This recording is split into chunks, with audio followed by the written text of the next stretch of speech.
How you doing, everyone? This is Shlomo Errol here, real estate agent in the Chicago metro area. And today I'm with Patrick Loftus with Loftus Law. How you doing, Patrick? Good morning, Shlomo. I'm all right. You? It's all good. It's sunny today, so It it's is. all good. And like always, Patrick is a real estate attorney, lawyer, and we're going to ask him for some advice here about the market. That's pretty much about the market, what's happening right now. So we're going to talk about how you, when you get under contract, and maybe for some reasons, if the condo, the house needs some more fixing that you thought, or maybe you saw a different home while you were under contract, or maybe something happened financially. There is many reasons why you might want to get out of the contract. Yeah. So a contract is a legally enforceable promise, right? So, that's the definition of a contract.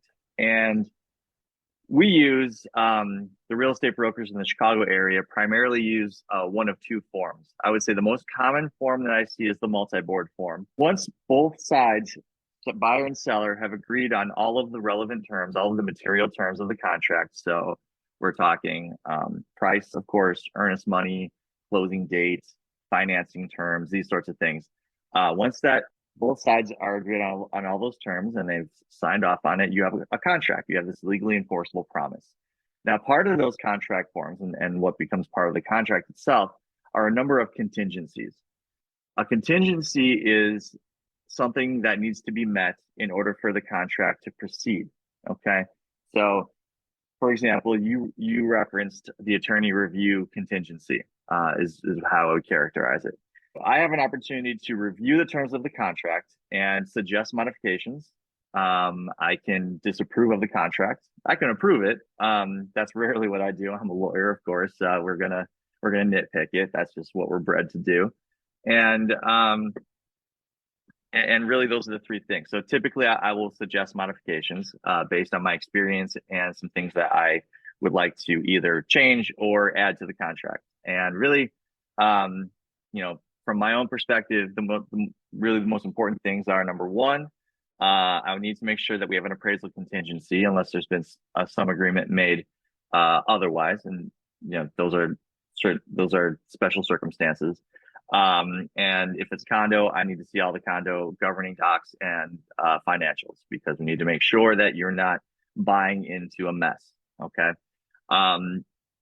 Depending on the kind of transaction or the different circumstances, I might be focused on some other things. If it's a multifamily, for example, there's some additional things I would be very focused on. But those are kind of the most important things, and then there's the less important things that we can kind of work out. At that stage, it's usually it's a fairly simple matter to disapprove of the contract. Now, in practice, generally speaking, we don't typically have contracts fail to proceed based on the attorney review. For the most part, I would say that any practitioner of real estate law who's handling residential transactions knows what's normal and what would be out of bounds, or what would be asking for too much. And so we kind of all know the dance steps. Now, there's another contingency that will typically run concurrent with the attorney review contingency, and that's the inspection contingency. So after you go under contract, you enter what I characterize as a period of due diligence. Certainly, you want to have an inspection. That's absolutely part of your due diligence. You need to know that this house that you are going to spend, just throwing a number out there, $300,000, isn't going to cost you another $25,000 in your first year of owning it.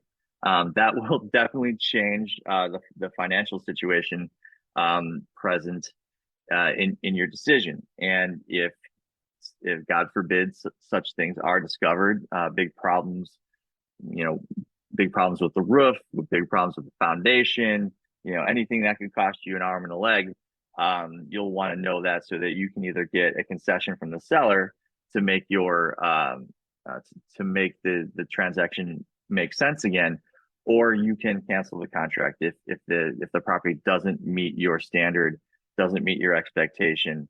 And it's very important to understand that contingency exists. The property's got to meet your standard, or the seller's got to meet you somewhere halfway, to where you're satisfied that the property is of the condition and quality that you're looking for the price that you've agreed to pay.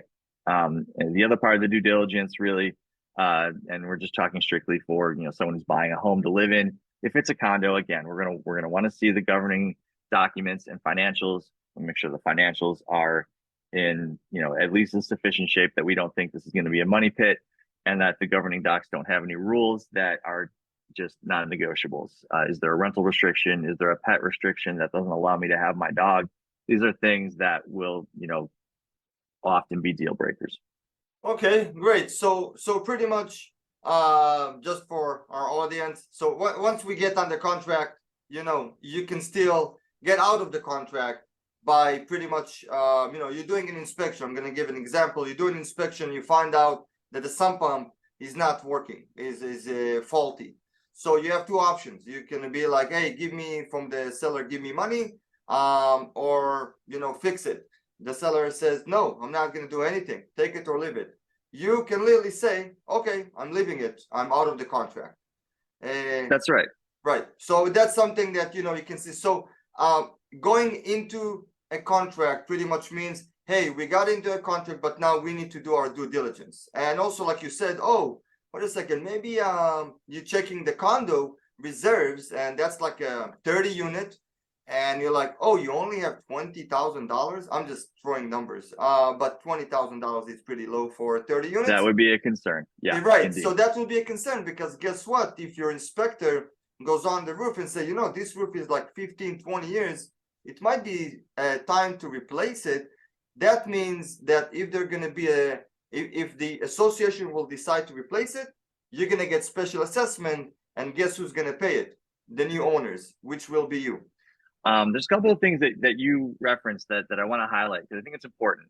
The first thing I note that I noted from what you were just saying is your inspector getting on the roof when you're buying a condo. Now, not all inspectors are going to take that extra step when you're talking about a condo. So if you are under contract to buy a condo, and let's just say it's not like a 250 unit 80-story building. I mean, we're not getting up on that roof. But if it is like a 30 unit where there's roof access, they should absolutely get up there. They should be paying attention to the common areas. With respect to special assessments, yes, indeed, we want to see what the amount of the reserves are. So yeah, it's very important that you understand that there are these contingencies, and from there, understanding what they are, why they're important, and to make sure that you are being mindful of the deadline, so you don't let one expire without feeling like you have done the necessary due diligence to move past that contingency. So I do have one more question, regarding getting under contract and maybe the option to go out of the contract. And one of the paragraphs in the contract is the as is. Now, the as is means, well, it means you're going to buy the property as is, that you're not going to ask for any more credits, or you're not going or the seller pretty much is not going to give you any more money, or they're not going to fix anything. You're buying it as is. What does it really mean? And in reality, what does it really mean? Yeah, right.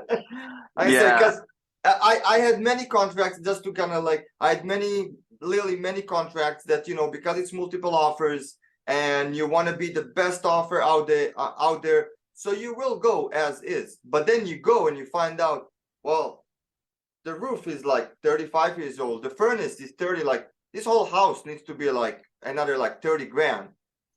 Are you, pretty much can you get out of the contract without losing your earnest money? Yes, I'm going to answer, Yeah. but I'm going to give you more of the, to talk about the legality and what does it really mean.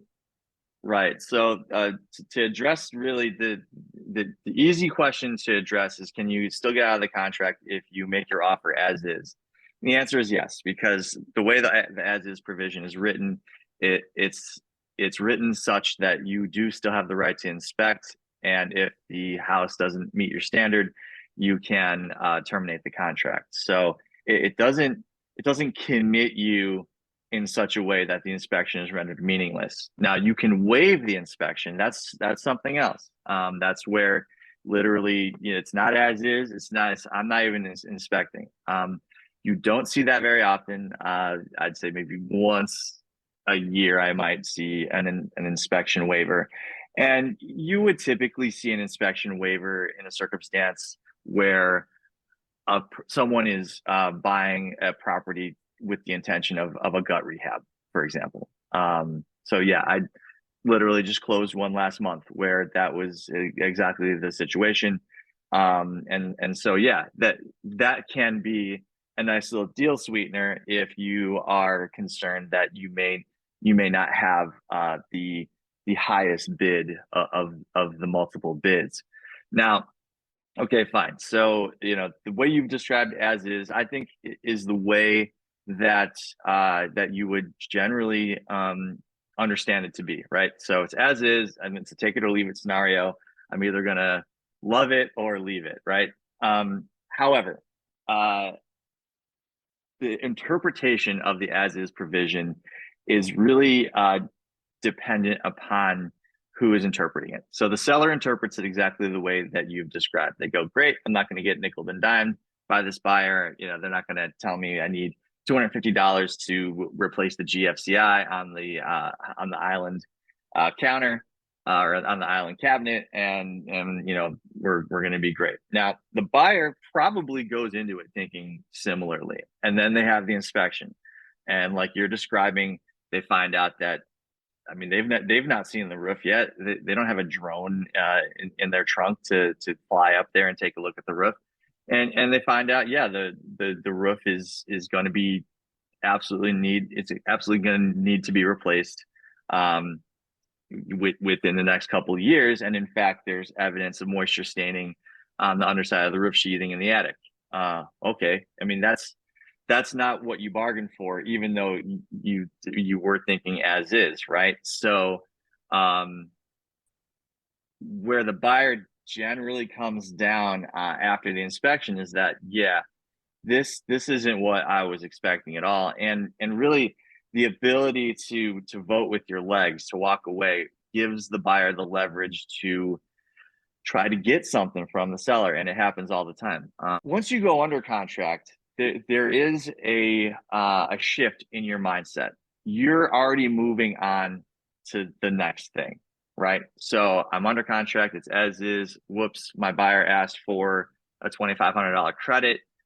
I'm already under contract to purchase my next home. It's closing the day after this was supposed to close.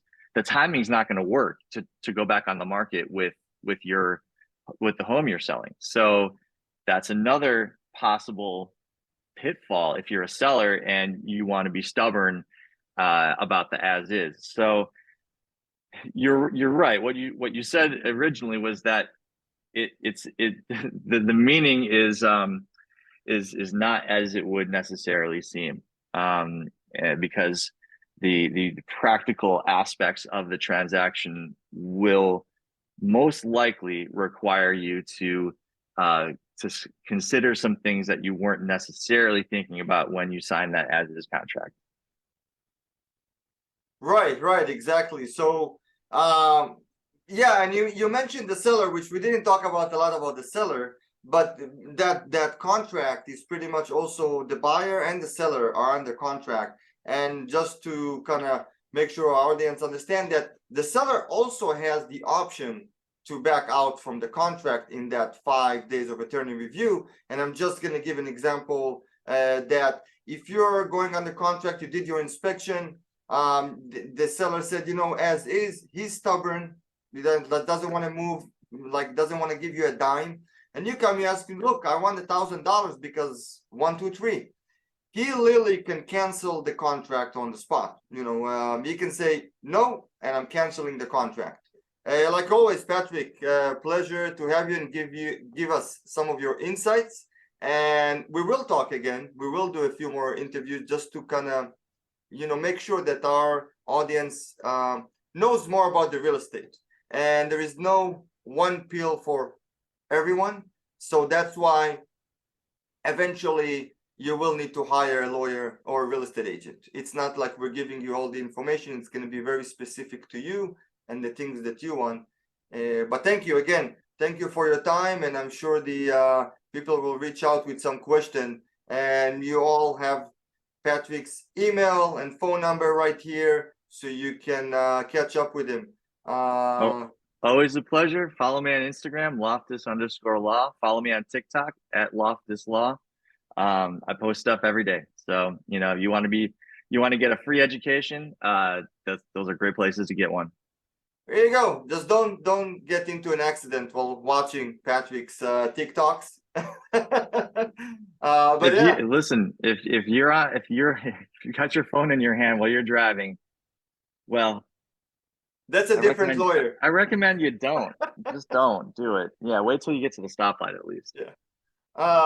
Hey, perfect, Patrick. Thank you very much. And for you all, we'll see you in my next video and my next interview. Thank you, Patrick.